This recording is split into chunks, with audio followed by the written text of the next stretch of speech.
morning, good afternoon, good evening, with whatever time this read is finding you in. Today we are having our first shadow work for the Horus Healing Advent Calendar 2025 event that I'm having on my channel. We're gonna be utilizing this wonderful little book here. I can get without the flare. Tarot Shadow Work by Christine Setti. And we're gonna be using this on, I don't know what page this is, but anyway, get the book. It's like really good for in-depth shadow work to like really see what you can. Okay, so what are problematic areas currently in your life that you can improve upon or heal or just get in touch with to like not be in constant avoidance and repeating patterns. Today's deck will be a beautiful thing that I personally found on AliExpress, but it could be on Etsy or elsewhere. It's called the Reborn Skull. It's absolutely gorgeous. It's black and white with a pop of color, as we can see here in the background, and my battery is low, so give me just a tiny second. So then, as I was saying before, my camera decided to flash at me that it has a low battery. We're gonna be using the Reborn Skull Deck for the shadow work. The book can rewind to the beginning, and obviously I haven't shuffled this deck at all, so it's like a first usage, literally. But I mean, check out how freaking gorgeous this is.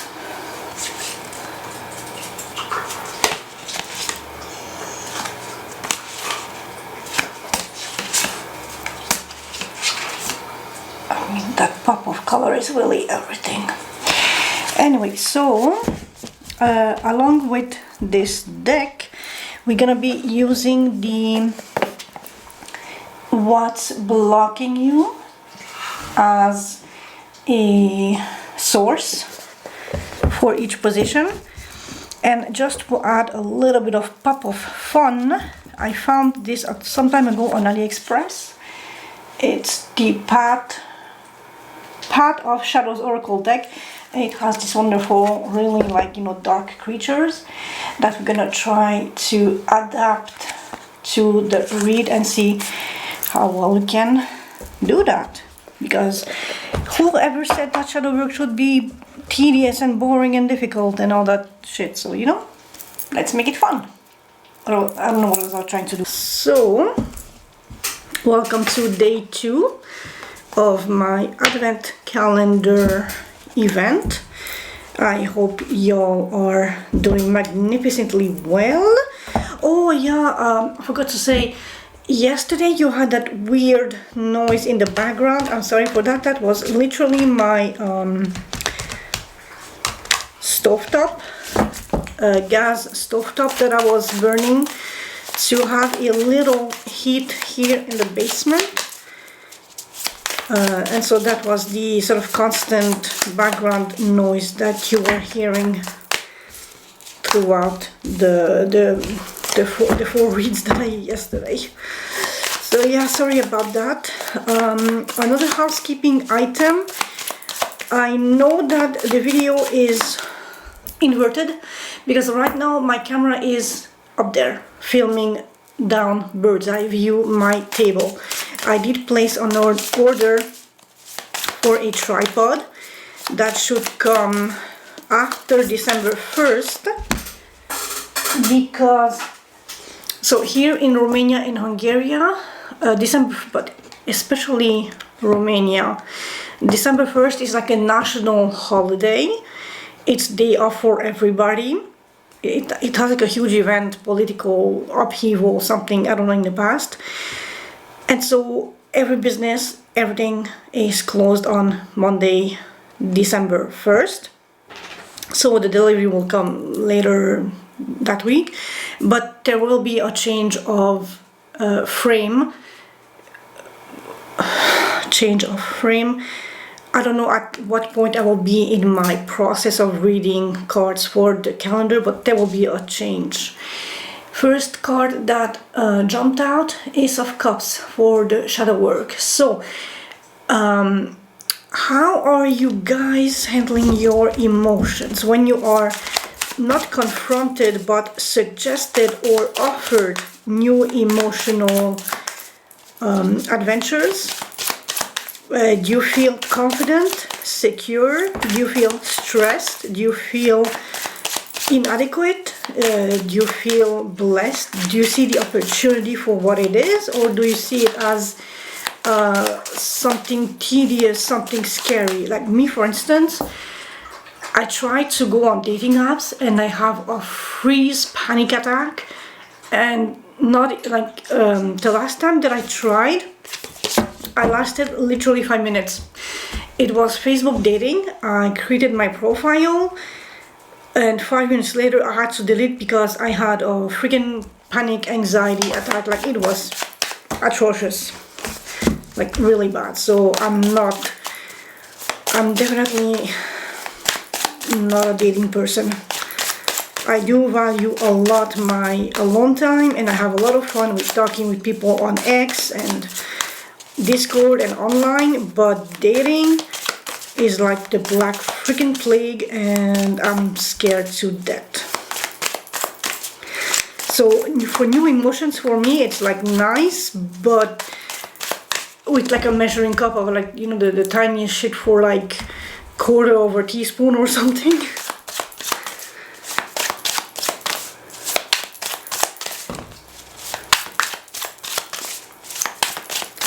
So I'm gonna shuffle this a little more to make sure that it's really well shuffled together, and I'm gonna come back for we're gonna start with fire sign, then earth, water and air, and like, no, let's shift things up together a little. So catch you in 2 seconds. So I'm gonna start shuffling specifically for fire signs, Aries, Leo, Sag. What you guys need to be aware of as shadow work, just to be aware if you wanna like get a bit of work on it. It's obviously is there like a hidden balance that you need to shift your focus on? What are you balancing, and what needs illumination in your life right now? Are you the way one of the wolves is like dripping drool, or he maybe just drank something? Watch out what you consume, especially liquids. Be more balanced, but also don't let thirst traps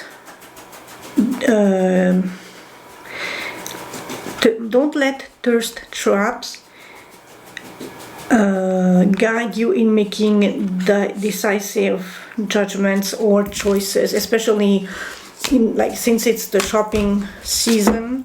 Don't let appealing things, stuff that makes you drool, really get the best of you. Be careful what you balance. Don't overload yourself. Measure. Apparently you're also a little dissatisfied, a little bored, a little mad, but something new is on the horizon, so hang in there. I know I'm personally in a reading slump myself, so I'm doing this to like get myself back into motivational happy zone.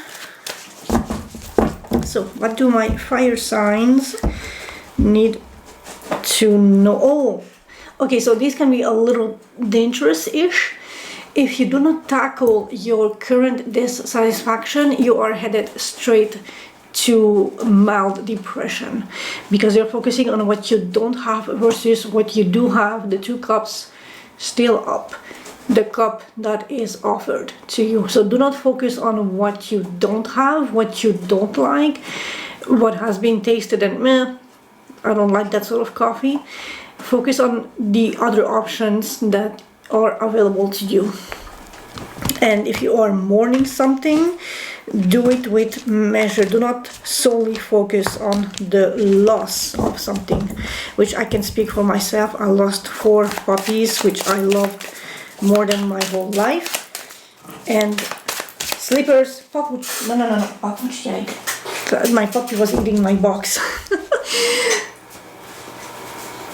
So I lost 4 baby puppies, like they were just like 4 months old, to parvo, the parvo virus. And that left like a huge fucking hole in my heart, but I cannot only focus on that, because then nothing has any flavor in the world, and that's a dangerous path to stumble upon, or to like take that path or that route. So try to measure. Yes, it's valid to mourn and grieve the loss of important people or pets or plants or whatever, to quote Serpent End of Tarot Paul, hi, but also measure, like give a little to that mourning to that mourning the loss, the grieving, but give also to the healing process of letting go and cherishing the memories that you have left of whatever you have lost.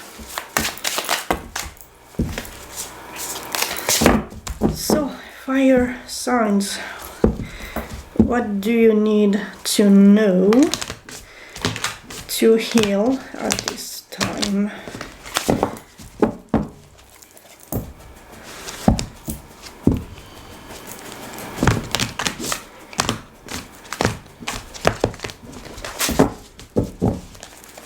Fire signs, what do you need to know?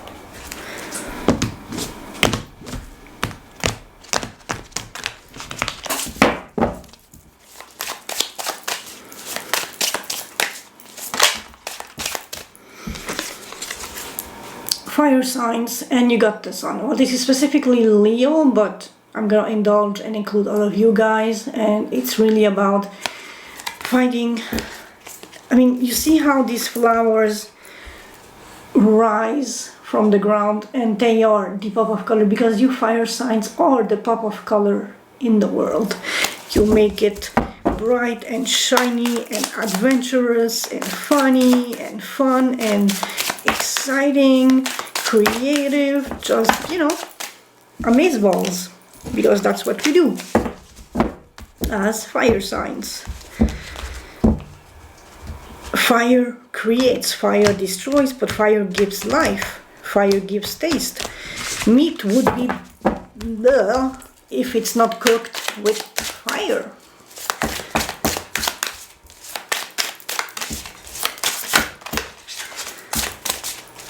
So, fire signs, collective fire signs. One last poker, and I'm gonna, ooh la la la la. So after heartbreak, the wheel will turn and something will change. So if you suffered a heartbreak and a loss, which explains the 4 and the 5 of cups, the tides will shift. Don't worry, things will change, things will realign, things will... Karma never misses a door, basically. So, and 1, and the 2, and the 3. And so if you watched yesterday, it's gonna be the same star shape, but we're gonna start in a different order. First one in the center, 2 down. Is it always? Yeah, okay, it's visible. 3, 4 up top. Just gonna maybe rearrange these so that it's visible. Oh, and what you see here is my Blue Yeti microphone. 5 and 6. And now as I did yesterday, I will do the bottom of the deck as a clarifier. Two of Cups, position number 1. Hierophant number 2. The Knight of Wands. Oh, this is speaking to me too hard. Shut up. 1, 2, 3, 4. Emperor 5. Page of Wands 6. And we have the Queen of Wands, which is technically collectively a little bit all of our card, since, you know, we are fiery, passionate, beautiful creatures. So then, let's tackle this. Is this distracting or is this helpful? How does this look? Yeah, you know what? Let's get a focus here.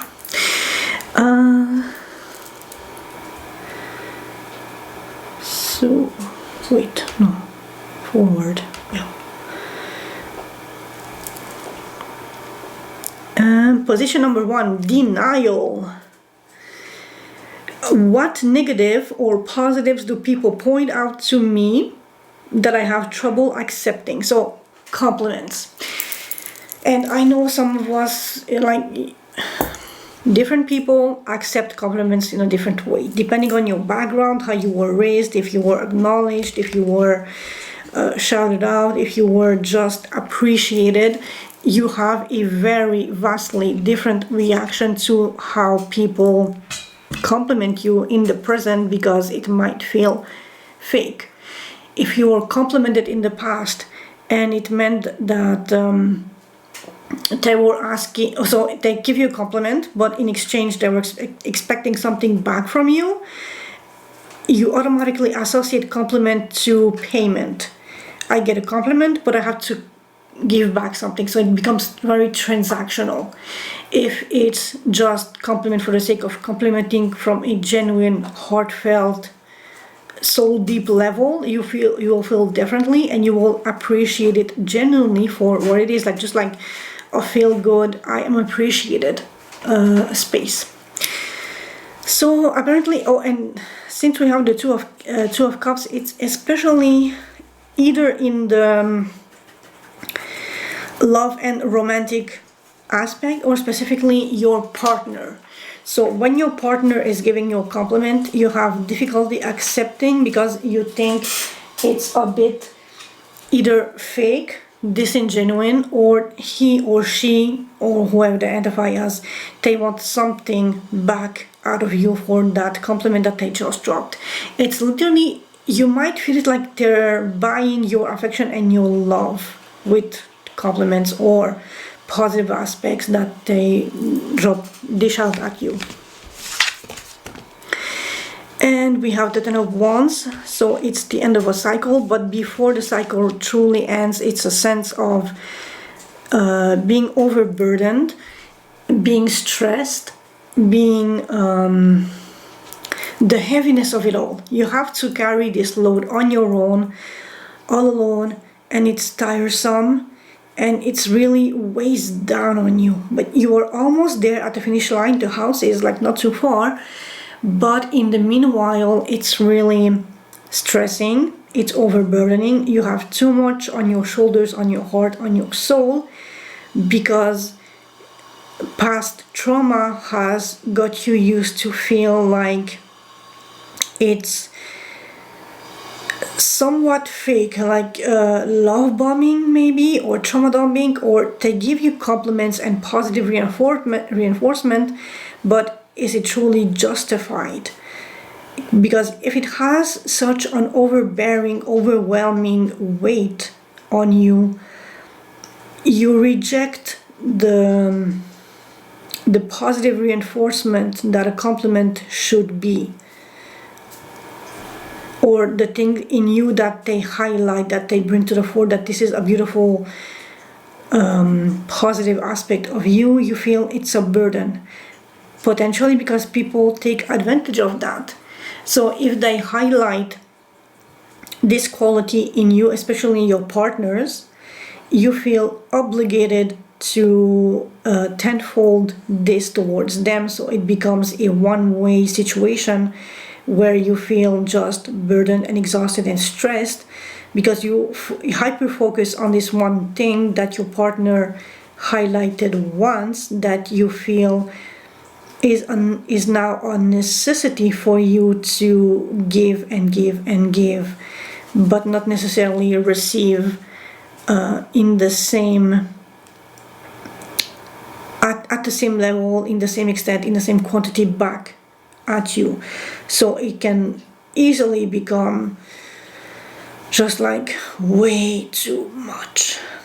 And I can understand like where is this coming from.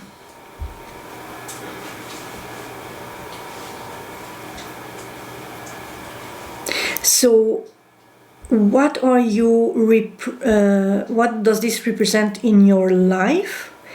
What problems or conditions would you rather avoid?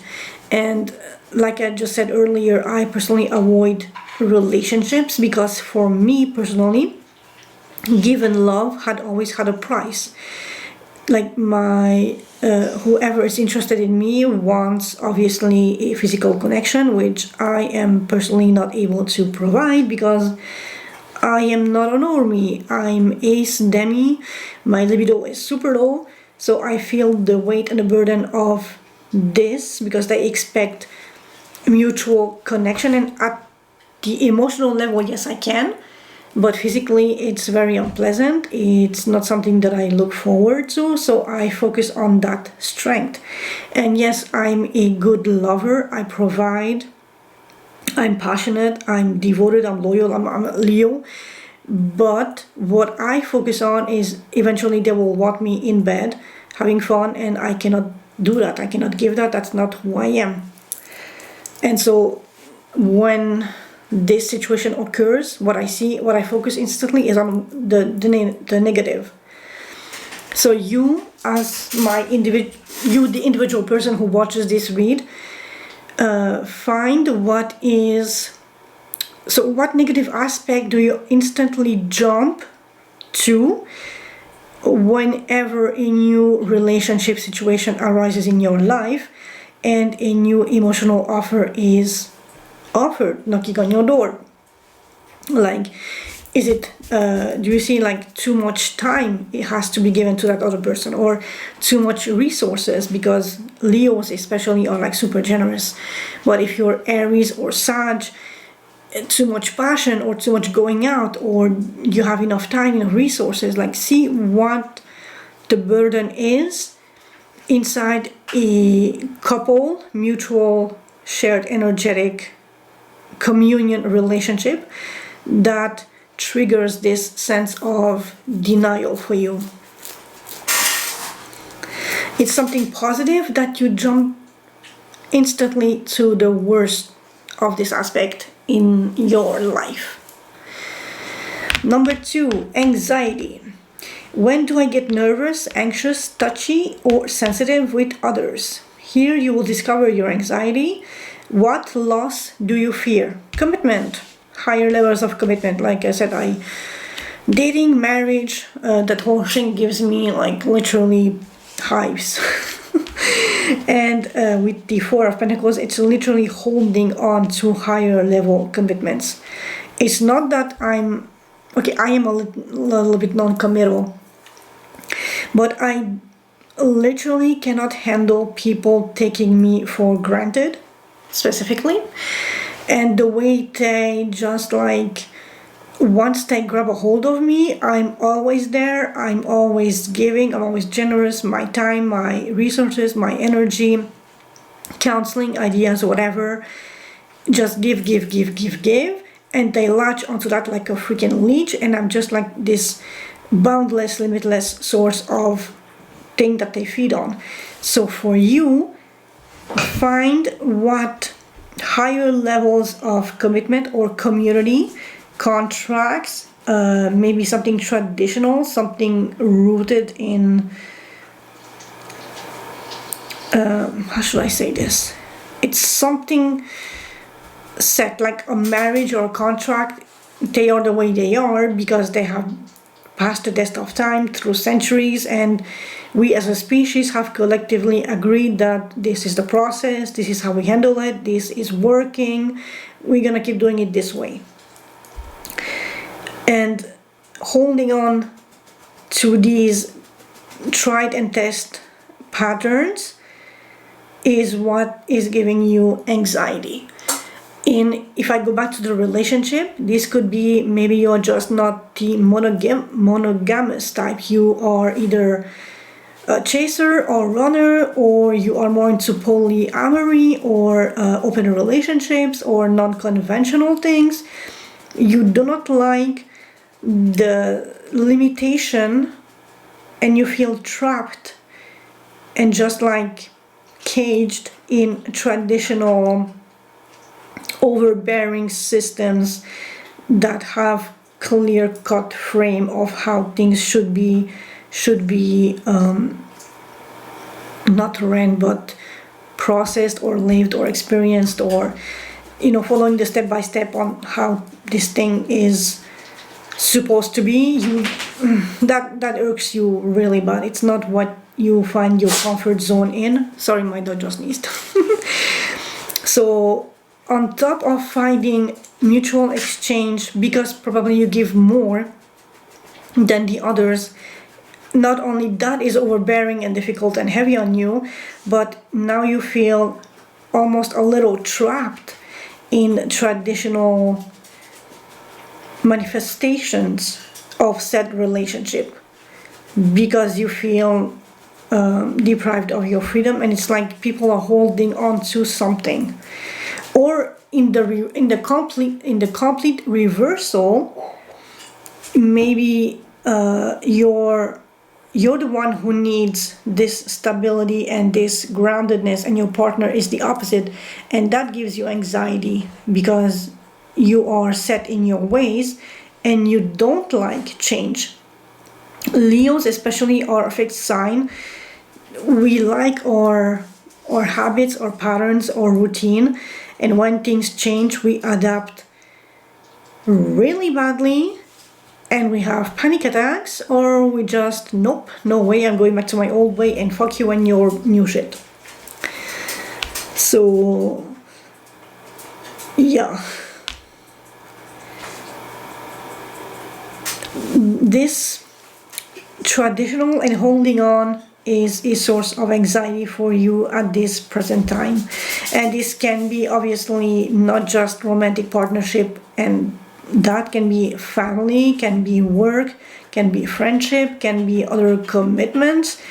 It's just the set process of how things naturally should proceed forward with a sense of holding on. And for Aries and Sag, I would say, because you are very action-driven fire signs, you don't like to comply too much with set authorities, especially Sag. And Aries, you are very like dashing forward like an arrow. So if you are asked to hold on, stay put, and revise contract, that would be like the death of you. So that's what is causing you anxiety. Number 3, inferiority. When do I most lack confidence? Here you will discover your area of inferiority. What does position 3 represent in your life? So inferiority, you either feel like you don't have enough fuego, fire, drive, motive, passion, or you feel you are still just a knight, in the sense that you are not at the position where you ideally would like to be, aka a queen or a king. You are still in that process of movement, of doing the job for the others, going from A to B, and not the one dishing out the request and the order. And this is causing you a sense of conflict with the 5 of Wands. Oh, you know what? I'm just gonna erase this a little, so we have a better,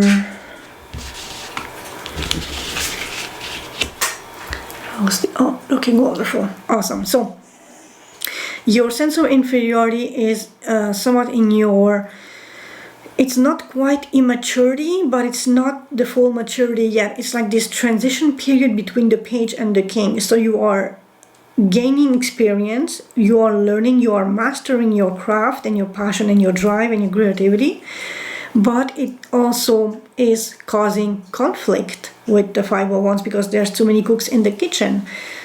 And if the others are imposing their authority upon you because they are following the strict guidance of how things were set before them, and you are the wild card thinking outside the box, you feel discarded, you feel not unheard and just not undervalued because they don't see you as not necessarily grounded, but mature enough to weigh in, that your opinions do not weigh in as much as the set authority that has been established before you.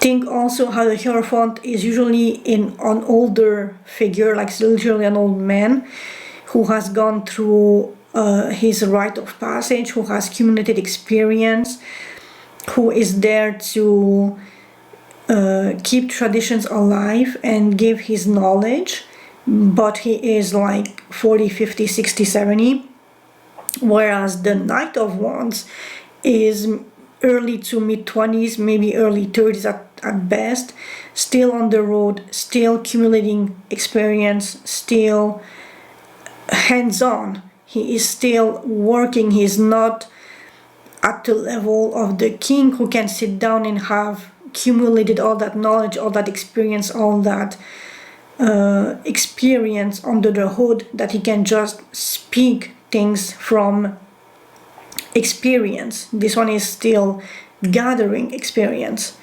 and your sense of inferiority comes from the fact that because you are still in this stage of being fiery, passionate, action moving doer, action based, and not this subtle sitting quiet meditative figure, the thing that you bring to the table, your opinions, your ideas, your suggestions, feel a little less impactful because still immature.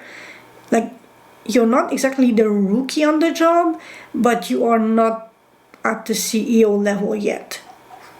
You are not even in the management yet. You are just like almost there, but not quite. So your inferiority comes from the fact that people perceive you as too challenging with your new, fresh, bold ideas. You are too brash for them, and for them you are a source of conflict because they are used to holding on to old traditional set values and systems and processes, and you bring chaos, fire, change and movement to the table, and that is shaking them up, and so they rebuke you and your ideas, and so now you feel inferior because what you see as progressive, ideal, inspiration and moving forward is seen as problematic. So you are not validated, but not only you are not validated, you are like pushed back at the end of the line. So like, no, fuck off. We don't like, we like traditionally test and trialed and proven methods, not this new whatever the fuck ChatGPT told you to do sort of vibe. I'm gonna stop here and restart because my camera is set for 30 minutes. So be right back. And we are back with position number 4, anger. What qualities in a person do I most dislike or have the most difficulty dealing with? And here it's interesting because we have the 8 of Pentacles, which it's hard work, but here I would like to emphasize the slowness, the commitment, the patience. Going back to the Hierophant and the 4 of Pentacles. We fire signs, we like action, we like movement, we like fire, we like go, go, go, go, go. But the 5 of Pentacles asks us to take a breath, focus, and really zone in this one thing that you're working on and really, but like really zoom in on the macro details and figure it out like a Japanese obsessed person who will beat the Italians at the tiramisu contest. You will be so dedicated, so observant, so neurodivergent levels of focus obsessive that you will be a master in their own field. And this angers you because it's the opposite of who you potentially might be as a person. And we have the Five of Swords, but this can be also have a sense of playing unfair. So people might either know or realize that you are a very action-driven, passionate sort of person, and when they ask you to slow down, to focus, to put in more work, you feel like they are not necessarily cheating, but playing against you in a way that is causing you defeat in the process.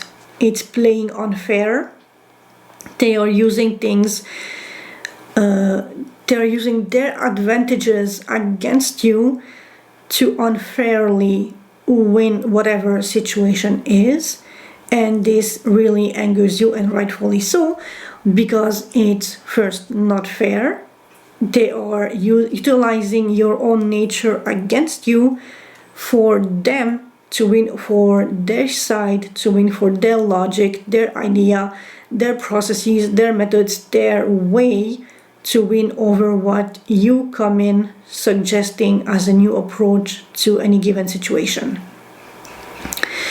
And so it can be really disparaging and just soul-crushing, heartbreaking, and I can get why you get frustrated, and really it can creep under your skin because you see straight through the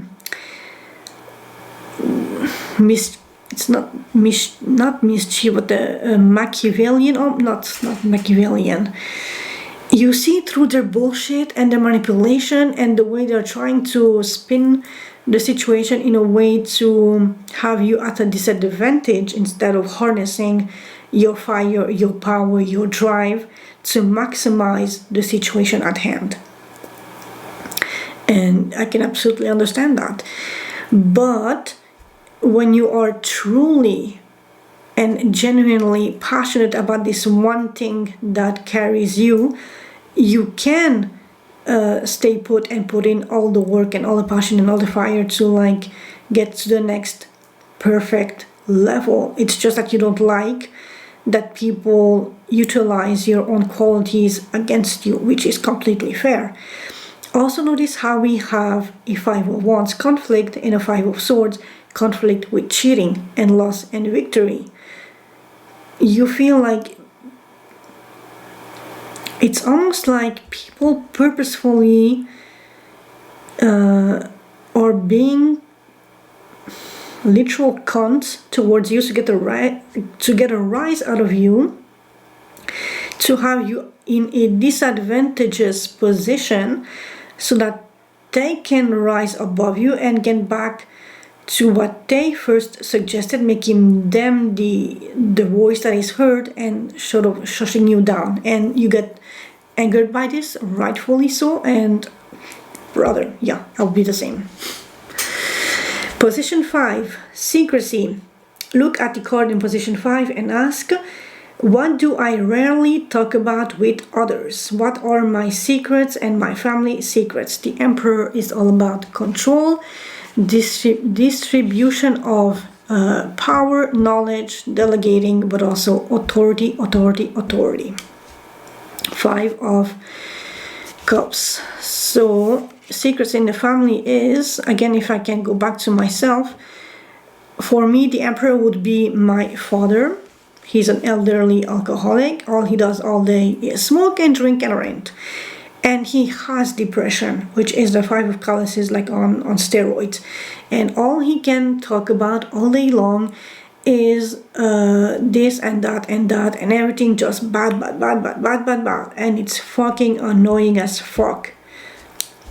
Literally, it drains me. I mean, that's why I stopped reading cards, because it was literally eating my soul alive. So I needed to step away from that, and that is why I'm relocated here in the basement to do my reads. But for your situation, it's a person of authority in your life. Can be a parent, a partner, a boss, a friend, someone close to you who has higher authority in your life, who is constantly focusing on the negative, on what is lost or what is no longer, and completely refuses to just even look in the direction of what they still have. So it's like such a deep, it's not even melancholy, it's like, well, it is, but it's like at a very deep level, because they refuse to even allow the hope or the knowledge of what still remains to be taken into consideration, which is really bad. And they use that thing in a very toxic, negative light.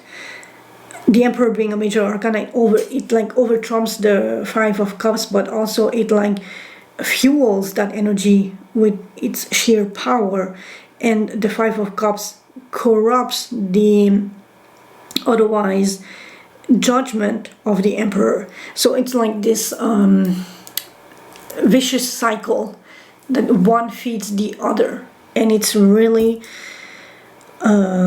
focusing on what has been lost, and then being an asshole about it, and just my way or the highway. And it's the overbearing, over controlling, being cheap, using harsh words. Think of the Emperor as all the four kings into one. So he manages the money, he manages emotions, intellectual clarity, communication, scheming, plotting, all that stuff, and the fire, the passion, the inspiration, whatever.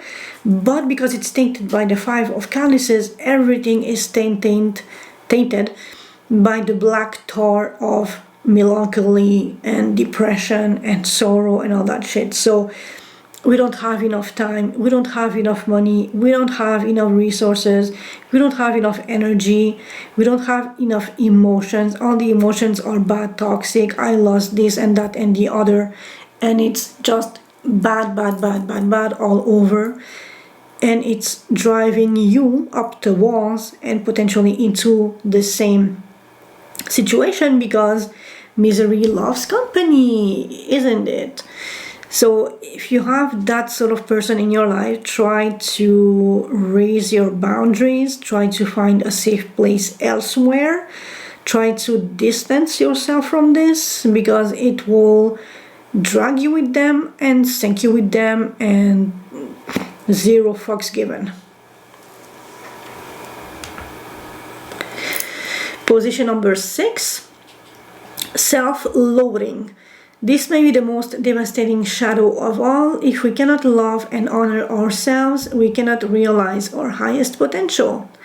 Being your worst enemy effectively sabotages personal growth and renders you a helpless victim in your life. So, what are you loading about yourself? And here we have the Page of Wands, which is the step before the Knight of Wands, which is being very youthful, enthusiastic, curious, but also very immature and very just open for adventure and curious and fiery and passionate, chasing butterflies. The Page of Wands is literally the 4-month-old puppy who just saw a butterfly and goes dash after because, oh my god, it's exciting. And so coupled with the Moon card, it's a sense of either hiding this or not yet uncovering this aspect of you, or desperately trying to hide this youthful, innocent, energetic aspect of you, because people might treat you even worse than the Knight, seeing how immature you are compared to what they expect. And children especially are very rule-breaking characters or people, or at that age, like children don't give a shit about rules and authority and all, and the established establishment. So they will purposefully test boundaries and limits and set authorities, set ways, set mechanism put in place just to see how far they can push the narrative of what they want. But others see it as a bit of a selfish, immature, self-centered twat energy, which is not technical. Well, it is, but you cannot hold accountable a child the same way you can hold accountable an adult. Or, yeah. So you are loading almost your core nature with this Page of Wands, and you have to hide this beautiful, creative, passionate, curious, adventurous energy in you, and you hate that because your surrounding context is asking you to sit down, sit still, be put, be calm, be reserved, focus on the details, put in the work, be a mindless robot. Everybody's asking you to be contrary to your own flame and fire and passion and your bright, exuberant self. And you hate that because you want to be this carefree, innocent, full of energy, childlike person who just like runs after the butterflies and go on wild adventures and just lives their best life. But you cannot, because people around you have different expectations from you and it's draining you, so you have to hide it, and you hate the fact that you have to hide this aspect of you. And I completely understand that aspect. On the other hand, the way I can read this is you loathe the fact that you do not know everything that you wish you knew. With the moon hiding crucial things, you feel like it's like the whole universe gatekeeping you a little from having full access to the maturity and the wealth of knowledge and power and authority that you perhaps feel is somewhat owed you at a little extent. So like at least be at the same level as the others and not have to fight and be seen as lesser than because you have this very youthful, energetic, passionate view on things, whereas they have a more demure, traditional, not budging, not innovating, following strict old patterns way of doing things. And you would like to assert your authority, but it's hard because everybody is seeing you as this, and you feel like the cards are stacked against you because you do not know, or things are purposefully hidden from you, and you would like to shine a light on it, but it's also difficult because of your own nature and how things are in your surrounding context.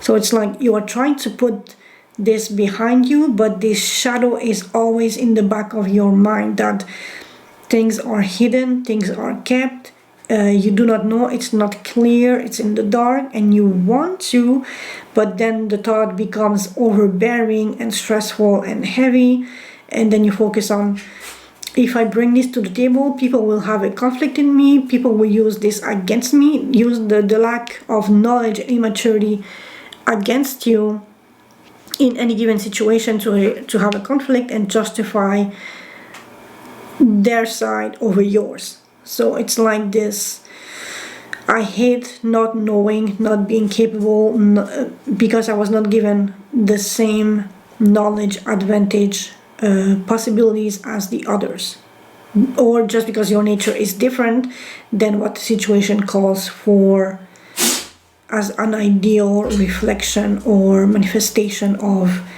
capabilities and knowledge or technicalities or whatever.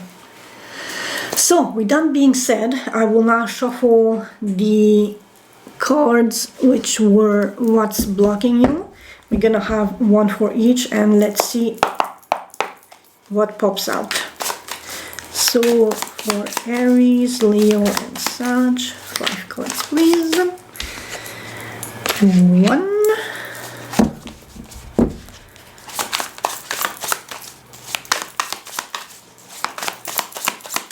something for the pain inside. So I don't know which song that is.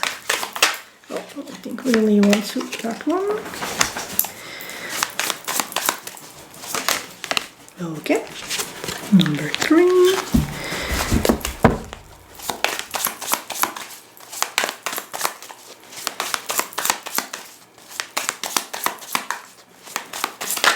Whoa! Too many cards here.